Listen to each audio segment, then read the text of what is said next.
ბიჭობა მეგობრებო, ვაგრძელებთ ჩვენ მუშაობას 6.94-დან. 6.94. კლასში ვაჟების რაოდენობა 20% იყო.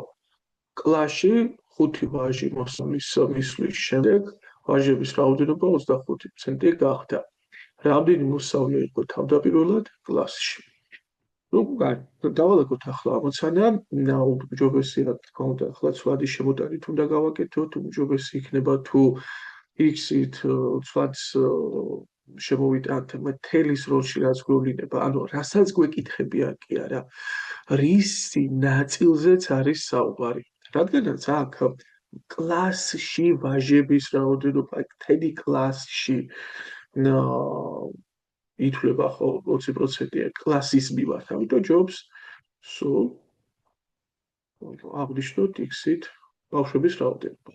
მაგრამ დააკვირდით როგორი სიტუაცია აქ ითვლება რაოდენობა, ფაქტობრივად ორი მომენტი ედარება ერთმანეთს, ერთი და იგივე მოვლენის ვაჟების რაოდენობის და დავაწეროთ ეს იყო და გახდა. დავაკვირდეთ, რომ მთელი რაოდენობა შეიძლებოდა თუ არა, მაგრამ შეიძლებოდა ხო, იმიტომ კლასში 5 ვაჟი მოსწავლე თუ მიემატა, გამოდის რომ არა მხოლოდ ვაჟების რაოდენობა გაიზრდებოდა, არამედ გაიზრდებოდა მთლიანად კლასში მოსწავლეების რაოდენობაც. მაშინ ვაჟები რამდენი გამოდის ახლა ჯერჯერობით თავდაპირველი მდგომარეობის. ეს იქნებოდა x-ის 25%. ხო, დავწეროთ პირდაპირ 25 მიასედი x-ი. ახლა როგორ შეიცვალა სიტუაცია დავაკვირდეთ. მიემატა ვაჟებს 25 მიასედი x-ი თავიდან იყო 20 მიასედი, 20% იყო, ხო? ოკეი. 20 მიასედი x-აც ევატება 5 და მთელ რაოდენობასაც ევატება 5. და რა გამოდის, რა ხდება, რა სიტუაცია, კიდევ რა ინფორმაცია გვაქვს? ეს ახლანდელი მდგომარეობით ვაჟები მთელი რაოდენობის 25%-ია. ანუ რა განტოლება შედგება? საერთოდ არ დაგავიწყდეთ, ცვლადებს რო შემოვიტანთ, მერე გარკვეული შეფერხების სტადია იწყება ხოლმე მოსწავლეებში და არ გაჩნდეთ. თქვენთვის თავარი არის ეს ამოცანაში აღსახული სხვადასხვა ინფორმაცია, სხვადასხვა ნაწილი ერთმანეთს დააკავშიროთ განტოლებით. ამოიხსნება და იპოვებთ სასურველ შედეგს. ესე იგი, x პლუს 25-ის, x პლუს 5-ის 25% ეს იქნებოდა 20 მიასედი x პლუს 5-ის დონე. ამოვხსნით ახლა ამას. მოდი გავხსნათ ჩხილი. 25 მიასედი x პლუს 5 ჯერ 25 მიასედი ესა 125 მიასედი. მარჯვენა მხარე იგივე დარჩება. გადავიდათ 20 მიასედი x აქ იქნება 5 მიასედი x-ი. ამას აქეთ გადმოვიტანთ, ეს 5-ს გამოვაკდება 125 მიასედი, რამდენი იქნება 375 მიასედი, ხო? რომ გაერთმშველიანდება და ასები შევკვეცოთ და x იქნება 375 გაყოფილი 5-ზე. რამდენი 27-ში 5 მოთავსდება 7-ჯერ, რჩება 75. კარგი. ახლა მოდი გავცეთ, რა კითხვები იყო დასრულებად.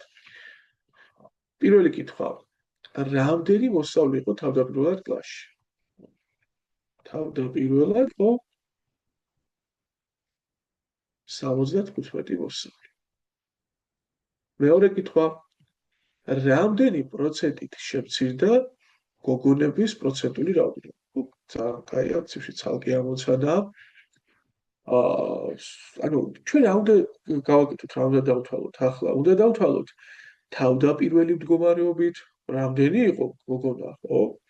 და მერე უნდა დავთვალოთ როგორ შემცირდა მათი პროცენტული რაოდენობა.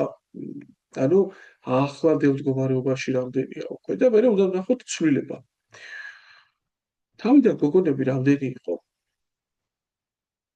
ნახეთ, რამდენი პროცენტით შემცირდა პროცენტული რაოდენობა. ესე იგი, თავდაპირველად გოგონები რამდენი პროცენტი იყვნენ ოქროები? ეს იყო 80%, ხო? პრინციპში ვიცით ჩვენ, მერე რამდენი გახდეთ, გოგონებზე არის აქ ინფორმაცია. მერე რამდენი გახდნენ? მერე გახდნენ 75%, ხო? იმიტომ რომ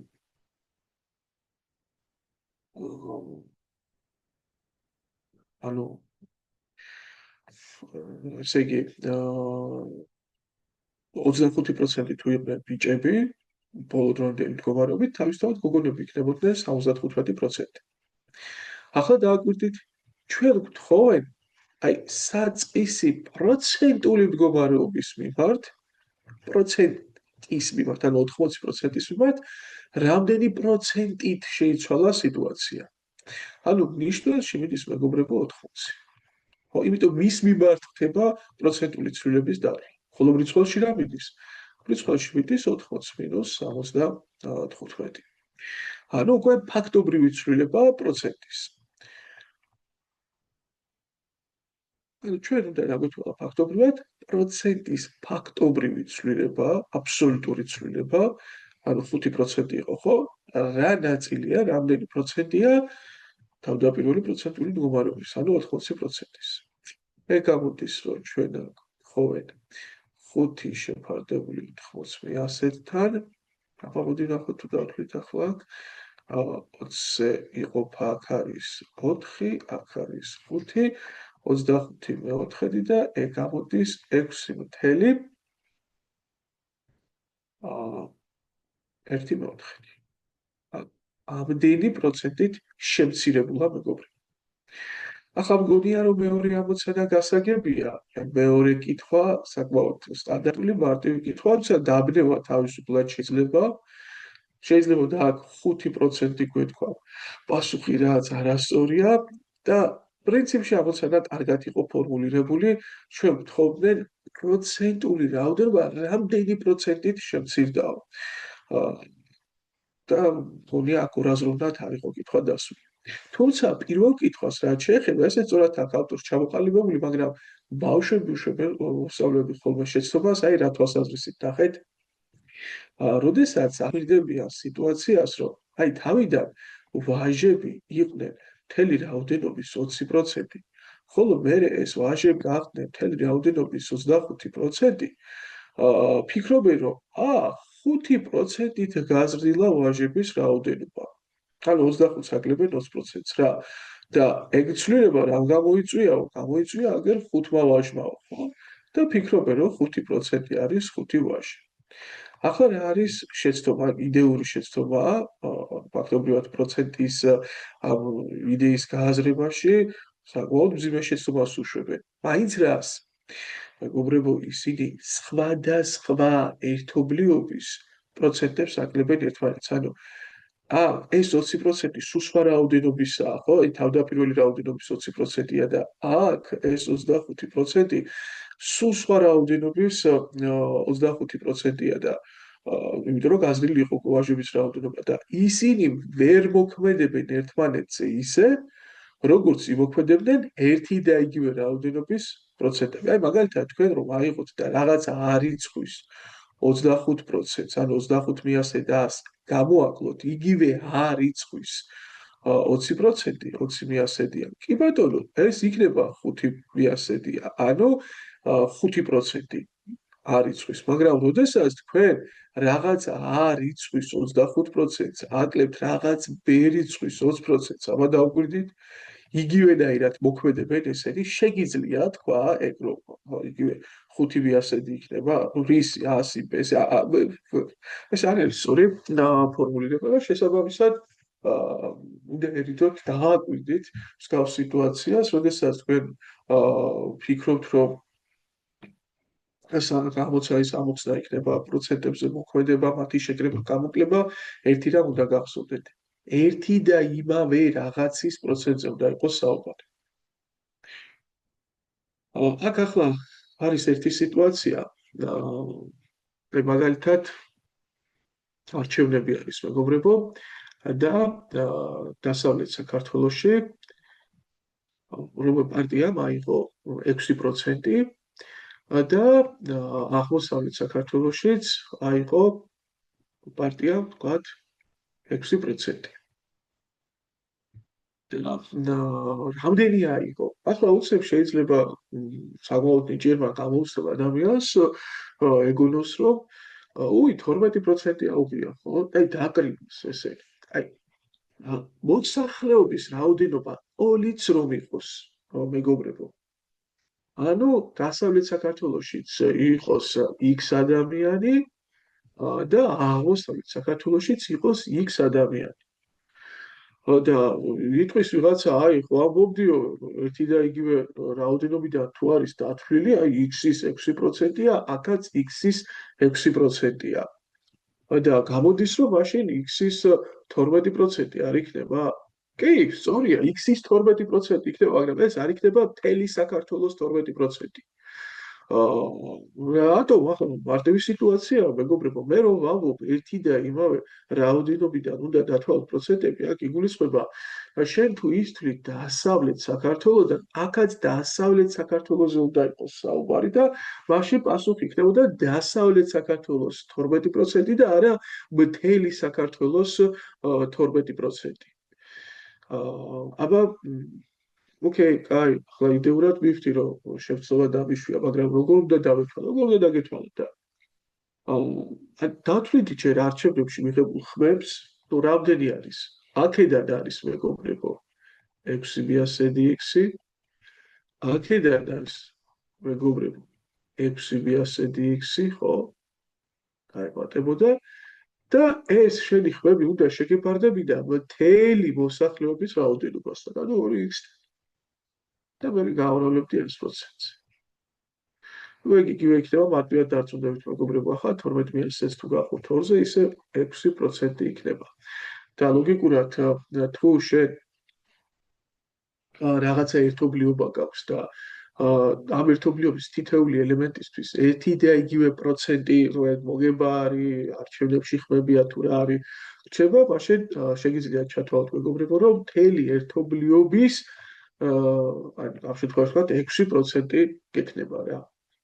აი მაგალითად ბეგრავ ახლა ადამიანებს და ყავს A ადამიანი, B და C და ყველა დაბეგრე, ვთქვათ DGG-ის გადასახადით და 18% უნდა გადაახტევინო და ეს რა იქნება 18/1 A, 18/1 B, 18/1 C და მარტივი დასადახია რომ დაკრებ ახლავად 18/1 ჩხილებს გარეთ გავა და ეს იგივე გაუდის რაც A plus B plus C-ს 18/1. ანუ ცალ-ცალკე ელემენტების ერთი და იგივე პროცენტი მათი ჯამის იმავე პროცენტის ტოლი. ეგ მარტივი დებულებებია და იმედია არაგერევათ არ შეგეშლებათ. კონცენტრაციებზე როცა გადავალთ, ნუ მსგავს მომენტებზე კიდევ გვექნება საუბარი. თუ დავყავთ 21-15 ამოცანაში რა ხდება?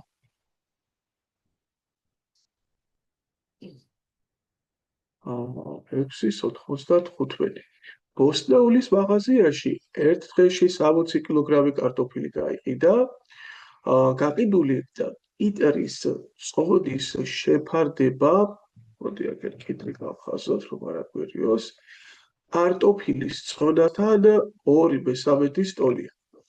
ოკეი, გავიგეთ ახლა დაახლოებით რაზეც იქნება აქ საუბარი, მოდი გავყვეთ აბა, დავალაგოთ ახლა ეგ სიტუაცია. ბოდიში პარკერის სისქე შევაცვალა და აბა გავაგრძელოთ ახლა. ბოსტნეულის მაღაზიაში ერთ დღეში, ანუ კარტოფილი რამდენი ყოფილა? კარტოფილი ყოფილა 60 კილოგრამი. პიტერის წონის შეფარდება კარტოფილთან. ანუ მე რომ ავდგე ახლა და პიტერი შევაფარდო კარტოფილთან, ეგ იქნება რამდენთანო 2/3 ტოლი. მოდი ნუ გავაგრძელებთ ახლა პირობის საკითხას და პირდაპირ აქედან დავთვალოთ კიტრი რამდენი იქნებოდა, ხო? კიტრი შეფარდებული 60-თან ეგ არის 2 ტოლი და აქედან მარტივად ვაჩვენებთ, რომ პროპორციით 60 გადავაქეთ გაბრავლებით, კიტრი იქნება 40. ეს 40 კილოგრამი. ტოლია პომიდორთან კი 4/5. ახლა რა არის გრამატიკა ქართულის, აბა გაყიდული კიტრის წონის შეფარდება კარტოფილთან ვიცით და მე პომიდორთან, ანუ იგივე კიტრია თავარი ავტორი, ხო? კიტრის შეფარდება პომიდორთან ეს არის 4/5 ტოლი. რამდენი კილოგრამი პომიდორი გაიყიდა ამ დღეს? აქედან ჩავსვამთ ახლა კიტრი, ხო ვიცით ჩვენ არის 40 პომიდორთან ასე 2/3. და აქედან მოდი პომიდორი დავთვალოთ, რამდენი გამოდის? 2/3 არა, ბოდიში ცოტა ცუდად გადავწერე, 4/5 უნდა გადავეწერა. ასე და შესაბამისად პომიდორსაც თუ დათვლით, მეგობრებო, პროპორციით გადაამრავლებით 50 კილოგრამს მიიღებთ. იმიტომ მორჩა დამთავრდა. ეს არის რა. შეიძლება ახლა აქ სხვა მიდგომაც გამოვიყენოთ, მაგრამ ეჭვიბავს, რომ ეს მომდევნო ამოცანებში იქნება განვითარებული და მოდი ახლა აქ გავაკეთებთ ამას. მოდი წამკითხოთ ახლა მეორე რას გვთავაზობს ტურისტმა პირველ დღეს 30 კილომეტრი გაიარა, მესამე დღეს გავლილი მანძილის შეფარდება პირველი დღის გავლილი მანძილის როგორც 3-2, ხოლო მეორე დღეს გავლილი მანძილი ზუსტად იგივეა, ვხვევი და ალბათ არ გამიბრაზდებით. ახლა თუ გამოვტოვებ ამას, აღარ გავარჩევ, 1-1 იგივეა. არაფერი განსაკუთრებული სიახლე არ არის. 6-ის 96 ამოცანდა. დილევს სურს გაყიდოს 60. აჰა, ეგ ახლა სერიოზული ამოცანაა. თავისუფლად შეიძლება დავიბნეთ და მოდი დავალაგოთ აბა მთელი ინფორმაცია ახლა და რა სითხოს და რა უნდა გავითვალისწინოთ.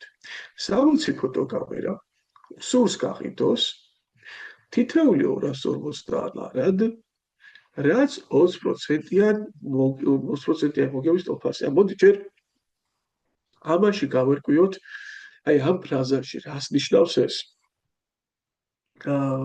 ეს იმას ნიშნავს, ოქროები, რომ აი ჩვენ 60 ფოტოკამერა გვქონდა. უნდა გაგვყიდა ხო ფოტოკამერა. თითოეული გავყიდეთ 250 ლარად, ხო? უბრალოდ ეს გიგმა იყო, კი არ გავყიდეთ, უნდა გაგვიყიდა 250 ლარად. ნუ გადავამრავთ ახლა ეს იქნება 12000 ლარი. და ესო ნიშნავსო 20%-იან მოგებას, 20%-იან მოგების ტოლფასია. ანუ გამოდის, რომ ეს 15000 ლარი უკვე გულისხმობს, რომ 20%-ით მეტი აიღო ამ გამყიდველმა, ვიდრე ქონდა დახარჯული. მოდი თვითღირებულება დავარქვათ, მეგობრებო, როდესაც ჩვენ შემოსავალზე, მოგებაზე ვსაუბრობთ, მაშინ თავიდან გადახდილი თანხა რაც გადავიხადე, ის აღნიშნოთ თვითღირებულებით და მე გარდამეტი თანხა რა აბაზე მეტად რამდენადაც გავყიდე, ის იქნება მოგება, ხო? და თვით, ესე იგი, როგორი სიტუაციაა? ფოტოკამერა ღირდა რაღაცა თავიდან, აი მოდი აქ დავწეროთ. ფოტოკამერის თვითღირებულება, თქვათ იყო თვითღირებულება, თქვათ იყო X ლარი. და ეს 15000 ლარი როგორ მიიღო, რა გამოდის? გამოდის, მეგობრებო, რომ X დაუმატა თავისივე 20%, ანუ გააბრალა 120-ზე და მიიღო 15000 ლარი.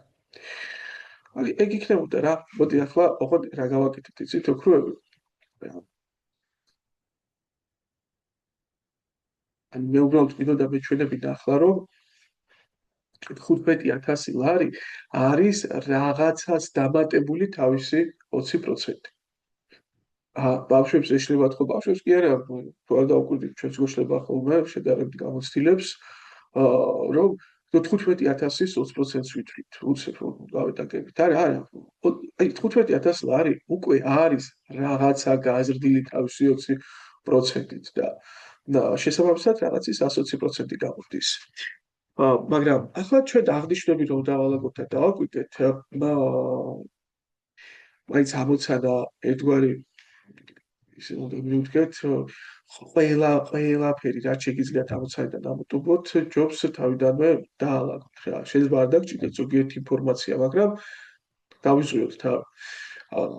მოდი ეს იყოს ერთი ფოტოკამერის, აი ერთი ფოტოკამერის თვითღირებულება და დააკვირდით ერთ მომენტს, ოქროები ჩვენ წინა აი რამდენიმე წუთის წინ ვისაუბრეთ, რომ თუ რამდენიმე ერთეული არის ერთობლიობაში და თითეულს აი თუ ეგეთი დავბეკრეთ, ხო ერთი და იგივე პროცენტს დავუთვლით, ეგ იგივე იქნებოდა მთელი ერთობლიობის პროცენტი რომ დაგვეთვალა. ანუ 60 ფოტოკამერა თუ გაყიდა 20%-იანი მოგებით, ცხადია, მეგობრებო, თითო კამერაც 20%-იანი მოგებით გაუყიდია, ხო?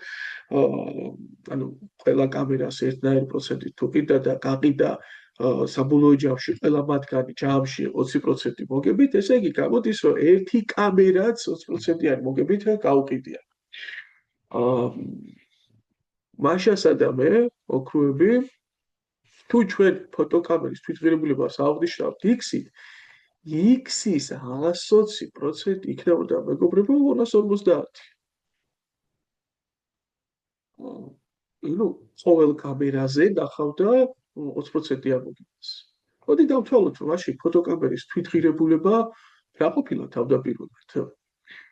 თუ ჩვენ ახლა ამას გავყრით წესიერად, ესე იგი 12 ას ესა 6 და მე-5 და მოდი ასე ვქნათ 250 გრაუდება 5/6-ზე, მოდი შევკვეცოთ ეს 6 აქ 3 არის, აქ 125 2-ზე რომ შევკვეცდით და ეს გამოდის, მეგობრებო, 625 თუ საკმაოდ უშნო რიცხვია, მაგრამ დავტოვოთ ახლა. ეს არის ერთი ფოტოკამერის თვითღირებულება. ამიტომ ახლა დავაკვირდეთ რა უნდა და კითხვა რა არის, რა უნდა ამოცებესთან. ნახეთ რა ხდება. 6 კამერის გარდა ყველა გავიდა. თითოეულ გაუყიდავ კამერაში გადახდილი თაღის ნახევარი მოგვიყვანს. ანუ რა ხდება, შეხედეთ, ესე იგი ის 6 კამერა რომ გაყიდა, რომ ვერ გაყიდა, ანუ ნულ ლარად კი არ უნდა ჩავთვალოთ ამ კამერებიდან შემოსავალი, უნდა ჩავთვალოთ თუ თვითღირებულება რაც იყო ამ კამერების, მისი ნახევარი ეძლებოდა რა. ნუ შემოსავალში ნახევარს უღიარებთ. რამდენ პროცენტიანი მოგება დარჩა ახლანდელი სიტუაცია. ოკეი, გავიგეთ. ანუ ახლა მოგება რა არის? ნუ რა მნიშვნელობა აქვს, როდის ითხოვენ მოგებას ახლა, ადრე, მომავალში? მოგების დათვლის მთავარი პრინციპი რა არის, ხო? მოდი ასე ვიტყვი, დაზრდით დაზრდით უხეშად ხდება ყურს და ადაპირდაპირ მოგებას ვიტყვი, ხო? მოგება რამდენი პროცენტიანია? მოგება უნდა შევაფარდოთ შემოსავალთან. ბოდიში თვითღირებულებასთან დავბრუნოთ 100%. ახლა ვიღაცა იტყვის მოგება რა არისო და მოგება არის, მეგობრებო, შემოსავალს გამოკლებული თვითღირებულება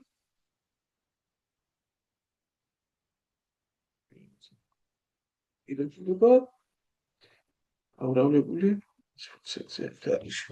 შემოსავალსთან თვითღირებულების სხვაობა შეფარდებული თვითღირებულებასთან, მოდი ცოტა გარკვევით დავწერო, მეგობრებო, აქ თვითღირებულებას უნდა გავურავოთ 100%-ზე. რადგანაც ჩვენ ახლანდელ მდგომარეობაში გვაინტერესებს ეს, ესე იგი გვაქვს დასაწყისი. აი ახლა შემოსავალი რამდენია? თვითღირებულება რამდენი იყო? თვითღირებულება იგივე იქნებოდა, ხო, მეგობრებო, ერთი ფოტოკამერა თუ იყო 625 მესამედი ლარი, 60 ფოტოკამერა იგივე დაუჯდებოდა 60 ჯერ 625, რაც ადრე თვითღირებულება არ შეცვლილა. ნუ შევაფარდებთ იგივე რიცხვთან. აი, მოდით წავყვეთ აბა თვითღირებულება რა არის? ეს არის ყველა მთლიანი თვითღირებულება 60 ჯერ 625 მესამედი. ეს შეგვეცება 20 და ანუ 2 გავრავლდება 625-ზე, ეს არის 1250, 20-ის ნულიც მიეწერება და 12500 ლარი ყოფილა თვითღირებულება. მოდი ახლა შემოსავალი დავთვალოთ ამ ეტაპისთვის ახლა. რა არის შემოსავალი ახლა? 54, ანუ 6 კამერის გარდა ყველა სხვა გაყიდა, ანუ 54 კამერა გაუყიდავს რამდენად? 250 ლარი. დაბადებული. აი შემოსავალი ავით არ ამოწურულა. დანარჩენ 6 კამერაში რა ხდება? დანარჩენ 6 კამერაში მას აძლევი. დიას დავწეროთ და 625 მესამედი, ანუ თვითღირებულების უნდა შევასო. ამას მე რამდენი გამოდის? თუ დააკვირდებით უქმები, აქ მესამედი მეორეთან ეგ მე-6-ად იქნებოდა და ეგ შეგვეცდა. 54 რომ გავავრავლოთ 150-ზე, ეს იქნება ანუ 1004-ზე 1000 გაყოფა და 4-ზე 1000 გამრავლება და 4-ზე გაყოფა, ხო იგივე 250-ზე გამრავლება 13500 იქნებოდა აქ ოქროები. დაემატება 625 და ეს გამოდის 14125 ლარი. ანუ აბა დავაკვირდეთ რა იქნებოდა შემოსავალს 14125 გამოაქვდებოდა 13500 და შეფდებოდა 13500. რამდენი გამოდის ოქროები აქ? ესე იგი 6 რამდენი იქნება? 1125 გამოდის. არა.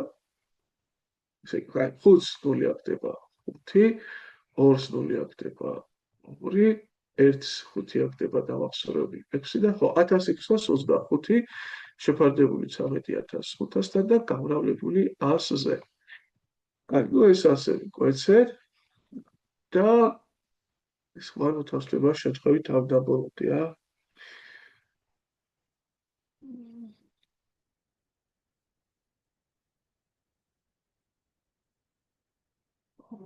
კოდი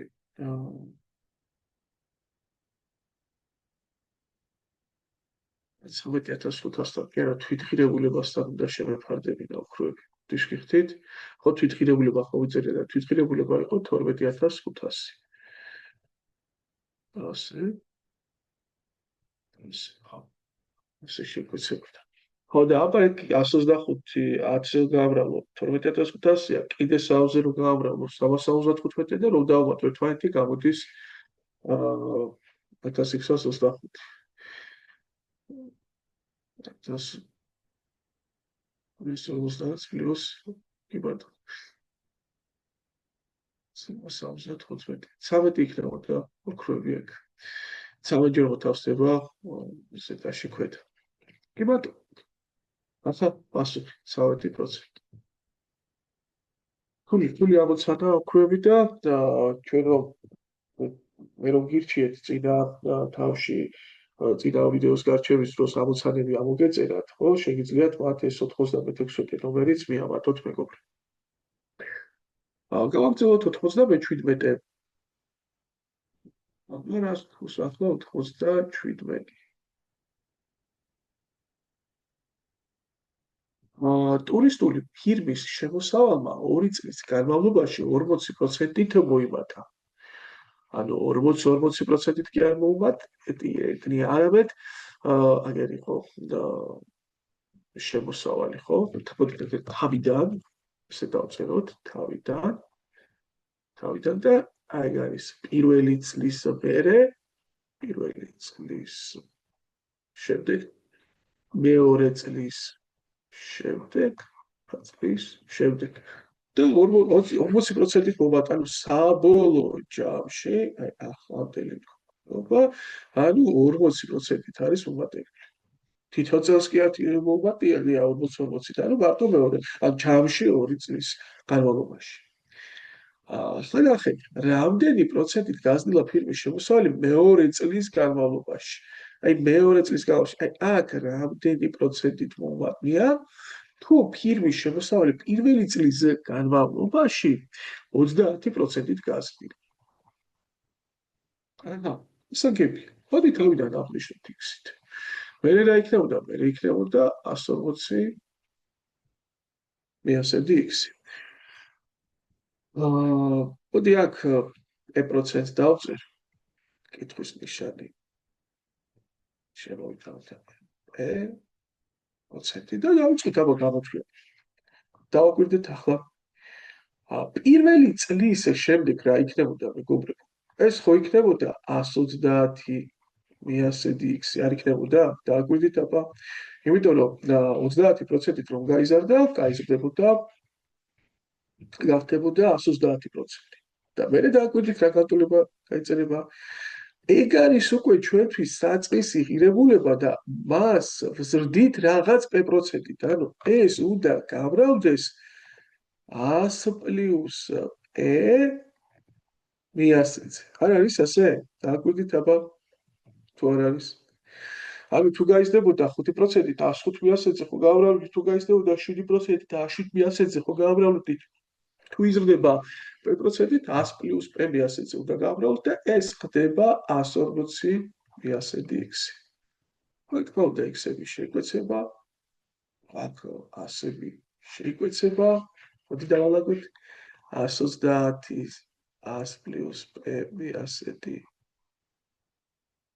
სულის 140, მოდი აქ ნულები შევკვეცოთ და რა რჩება 13 ჯერ 100 პლუს e და 100 გადმოვაქეთ გამრავლებით, ოქროები ეს არის 1400, ეს არის 1100 პლუს p შეფარდებული 1400-თან, შეფარდებით უდრის 1400 და p გამოვიდა რიშად 13 დამრავლებს. ეს გამრავლება 13-ზე. ანუ სასაბას დამატებული 13 p უდრის 1400-ს, აქ მარტივად საჩვენებელია, რომ ეს 100% იქნებოდა და ეს იქნებოდა 100 მიასეთი, მაგრამ p რა არის? p ხო პროცენტი, ანუ 100 მიასეთი პროცენტი იქნება მეგობრებო პასუხი. კარგი. მოდით 98 ვნახოთ. მას გვიბზადებს 98. ჰერმენს 900 კილოგრამი ვაშლი უნდა გაეყიდა და სულ ალარი უნდა აიღო. მაგრამ ვაშლის მესამედი ნაწილი 10%-იანი ფასდაკლებით გაყიდა. დანარჩენი 2/3 ნაწილი კი 20%-იანი ფასდაკლებით რათანხა აიღო. გასაგები ახლა პირობა, მაგრამ პირველი ნაბიჯი რა უნდა იყოს რა? აი რომ ყიდის რაღაცას 10%-იანი ფასდაკლებით და მეორე რაღაცას 20%-იანი ფასდაკლებით, რა საკლდება ეს ფასი არ დავთვალოთ ოქროები? მოდი დავთვალოთ 1 კილოგრამი ვაშლი რა ეღირებოდა. ეს იქნებოდა სულ რადგან ალარი იყო გადახდილი, გაყოფილი 900 კილოგრამზე, ხო? მე 900-დი ლარი. დაიკვირდით ახლა ვაშლის მესამედი. ანუ ვაშლები რომ იყო, აი მისი მესამედი ნაწილი რა გააკეთა 10%-იანი ფასდაკლებით გააკეთა. ანუ ამის 10% რა არის? 10%-ით რომ მოიკლებდა 90% ხომ გახდებოდა? ესე იგი ფაქტობრივად პირველ შემთხვევაში გაყიდულა ფასი რა იქნებოდა? ფასი იქნებოდა მეცხრესეთი გამრავლებული 90 მიასეცე. არა, აკვირდით აბა თუ არა 10%-იანი ფასდაკლებით თუ გავყიდით, იქნებოდა მეცხრესეთის 90% და მეორე შემთხვევაში ფასი რა იქნებოდა? 20%-იანი ფასდაკლებით თუ გაყიდა, უკვე 2/3 ნაწილი, ხო? მეორე შემთხვევაში იქნებოდა მეცხრესეთის 80 მიასედი ნაწილი, ხო?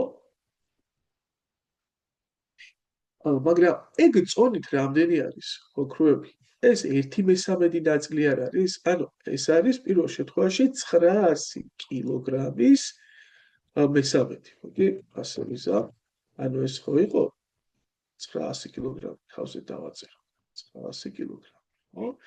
ეს იქნებოდა 1/13 ნაწილი, მოდი აგერ ისას დავაწერ 1/13 და ახლა ეგა 1/13, 900-ის 1/13 არის 300 კილოგრამი. მეორე შემთხვევა რა გამოდის, ოქროები 2/13-ზე თუ ასაუბარი, ეს არის 600 კილოგრამი. და პირველ შემთხვევაში რა იყო 1 კილოგრამის ფასი, ხო? აი ეს არ იყო, აი ეგ იყო. ანუ 300 უნდა გავამრავლოთ ა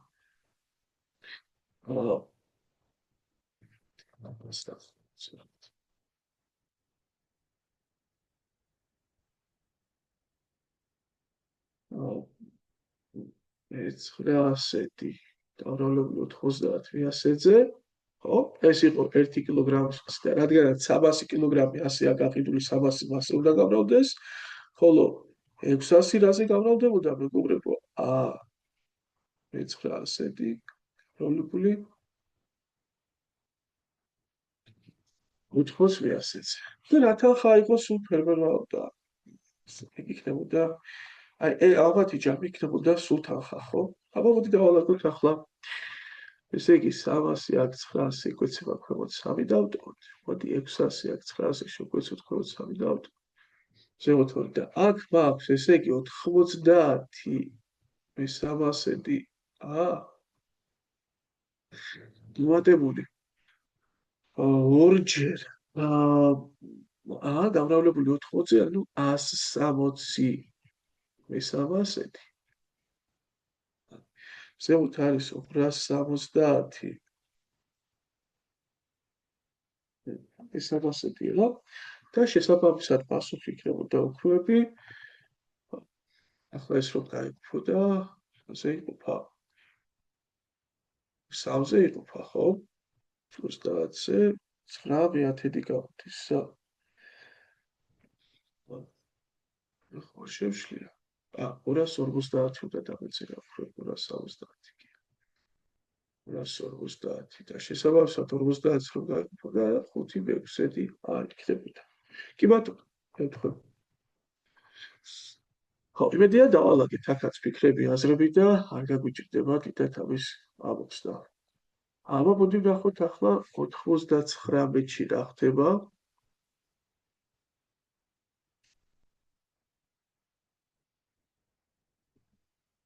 სამშენებლო კომპანიამ მშენებლობაზე სამუშაოებს დიდი და პატარა სატვირთო მანქანებით ახორციელებს. პატარა მანქანების თვითამწეობა დიდი მანქანის თვითამწეობის 60%-ია. პატარა მანქანების მიერ შერჩეული რეისების რაოდენობა 90%-ით აღემატება დიდი მანქანების შესრულებული რეისების რაოდენობას. მთელი სამუშაოს რა ნაწილი შეუსრულებია პატარა მანქანებს, ხო? აი, ზოგადად ახლა რომ გავიგოთ პატარა მანქანების შესრულებული ნაწილი, ესე იგი უნდა დავთვალოთ. პატარა მანქანებს რა გაუკეთებიათ ფაქტობრივად. დიდ მანქანებს რა გაუკეთებიათ და მე პატარა მანქანების საქმე უნდა გავყოთ დიდი და პატარა მანქანების საქმეთა ჯამზე, ხო? აი, როგორ დავთვალოთ ახლა რა აქვთ გაკეთებული თუნდაც ცალკე დიდ მანქანებს, თუნდაც ცალკე პატარა მანქანებს. აქ არის ორი მთავარი მოქმედი მომენტი, ხო? ორი ფაქტორი, რაც გავლენას ახდენს სიტუაციას, ესაა თვითამწეობა მანქანების და ესაა რეისების რაოდენობა. მიგავშოთ ახლა პატარა და დიდი მანქანა. ორი ფაქტორია, ხო? ერთია თვითამწეობა, როგორი არის მეგობრებო რეისები. შეწავლით წამოვიდეთ. პატარა მანქანის თვითამწეობა დიდი მანქანის თვითამწეობის 60%-ია.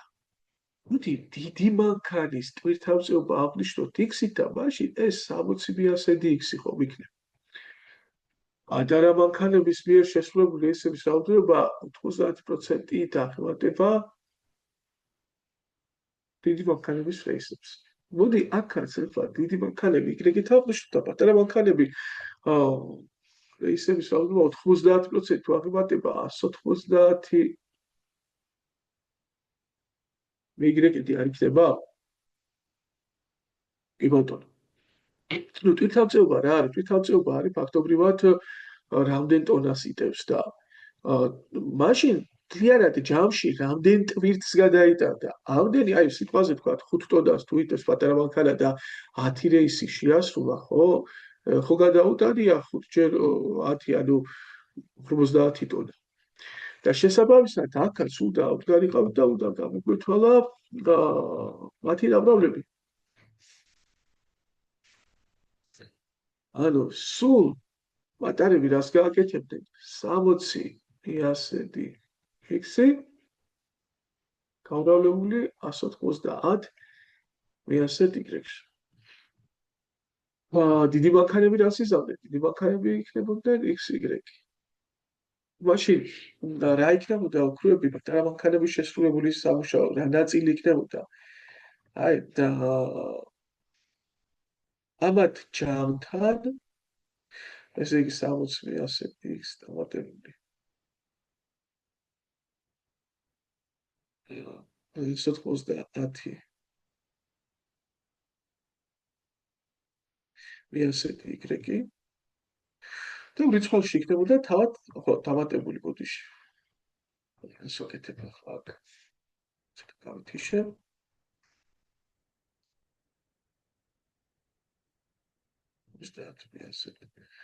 x-ზე დამატებული x-y ესაა მთლიანად შესრულებული საქმე და რიცხვში იქნებოდა 60 მიასედი x-ი y. აჰა, რადგან ნაწილს ვთხოვენ, პროცესს აღარ დავიკვირდით აქ. რა გამოდის ეს ოქროები ახლა ცოტა შევალამაზოთ. მოდი მთლიანად შევკვეცოთ ეს 3/5-ია. ამას შევკვეცთ. აი რომ მოვხდა მთლიანად შეკვეცა, კაი 6/25 მიათედი გამოდის xy ქვემოთ არის 25/xy და ნუ ეს იქნებოდა იგივე 25/xy შეფარდებული xy-ის გამატება დავაწყდა, ხო? 35 მიათედი50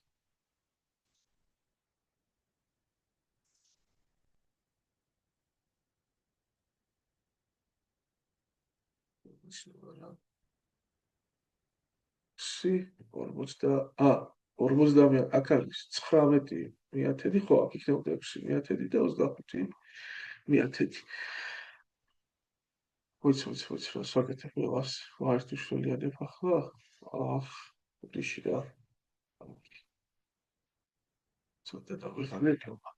და აბა, ეს უნდა გადამრავლებინა, ხო, ერთმანეთზე. უნდა გადამრავლებინა და აქ იქნებოდა 50 მევკრებდი ახლა 3/19, 3/19 რამდენია? ეს არის 57 xy ქვემოთ იყო 35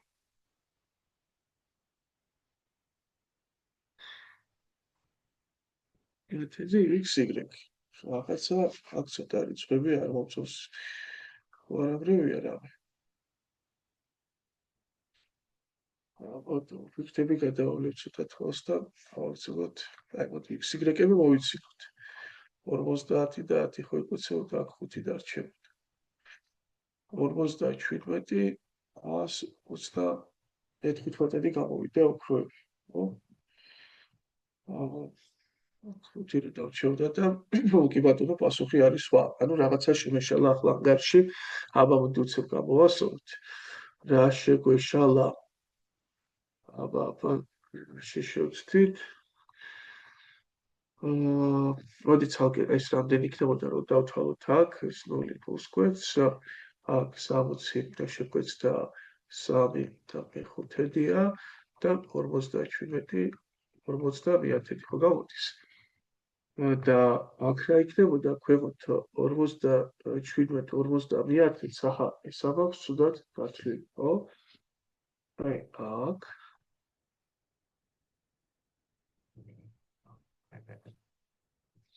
57-50-ს დაემატებოდა ოქროები XY და აქ იქნებოდა 107-50, ხო?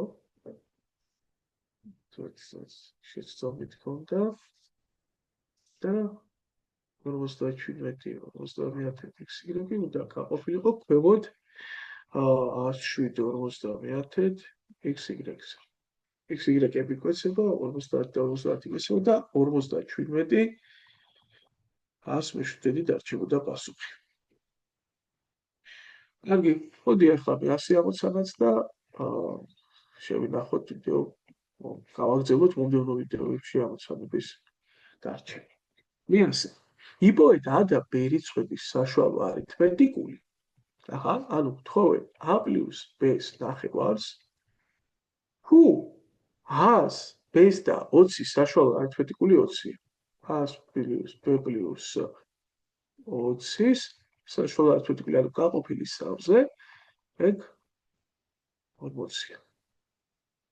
იქ გამოდის, რომ A + B + 20 ეს იქნება 120, A + B ეს არის 100, ეს შესაბამისად ჩაჯდებოდა იქ და 100-ის ნახევარი 50. კარგი, ხოდი აბა, დროებით ახლა გავცილდეთ და მალე დაგიბრუნდებით ახალი ჩანაწერით.